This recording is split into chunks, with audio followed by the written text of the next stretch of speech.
होली की कथा। बहुत समय पहले हिरण्यकश्यप नाम के राक्षस ने ब्रह्मदेव की तपस्या करके उनसे वरदान मांगा।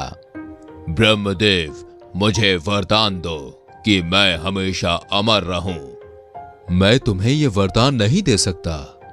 जब ब्रह्मदेव ने अमरता का वरदान देने से मना कर दिया तो हिरण्यकश्यप ने दूसरा वरदान मांगा। ब्रह्मदेव, मुझे वरदान दो कि मुझे संसार में रहने वाला कोई भी जीव जंतु, राक्षस, देवी देवता और मनुष्य मार ना पाए। साथ ही मैं ना दिन में मरूं और ना रात के समय, ना तो पृथ्वी पर और ना ही आकाश में, ना तो घर के अंदर और ना ही बाहर, ना ही शस्त्र से मरूं और ना ही अस्त्र से। हिरण्यकश्यप की तपस्या से ब्रह्मदेव खुश थे ही, इसलिए अमरता के एक वरदान के बदले उन्होंने ये सारे वरदान उसे दे दिए। इसे पाकर उसने हर जगह तबाही मचानी शुरू कर दी। उससे सिर्फ मनुष्य ही नहीं, देवता भी परेशान रहने लगे। वो अपनी शक्ति से दुर्बलों को सताने लगा। हिरण्यकश्यप से बचने के लिए लोगों को हिरण्यकश्यप की पूजा करनी पड़ती थी।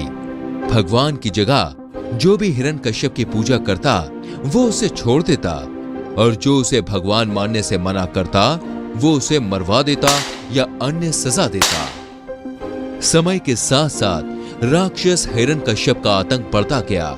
कुछ वक्त बीतने पर हिरण्यकश्यप के घर भगवान विष्णु के परम भक्त प्रहलाद का जन्म हुआ। हिरण्यकश्यप ने प्रहलाद को कई बार विष्णु की पूजा करने से मना किया और कहा, मैं ही भगवान हूं, तुम मेरी आराधना करो।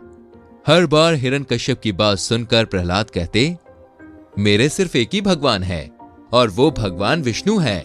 प्रहलाद की बातें सुनकर हिरण्यकश्यप ने उन्हें मारने की कई कोशिश की, लेकिन वो सफल नहीं हो सका। भगवान विष्णु अपनी शक्ति से हर बार हिरण्यकश्यप के सारे प्रयास विफल कर देते थे। एक दिन हिरण्यकश्यप के घर उसकी बहन होलिका आई। होलिका को आग में ना जलने का वरदान प्राप्त था। उसके पास एक कंबल था जिसे लपेटकर अगर वो आग में चली जाए तो आग उसे जला नहीं सकती थी। हिरण्यकश्यप को अपने बेटे से परेशान देखकर होलिका ने कहा, भैया, मैं अपनी गोद में प्रहलाद को लेकर आग में बैठ जाऊंगी, जिससे वह जल जाएगा और आपकी परेशानी खत्म हो जाएगी। हिरण्यकश्यप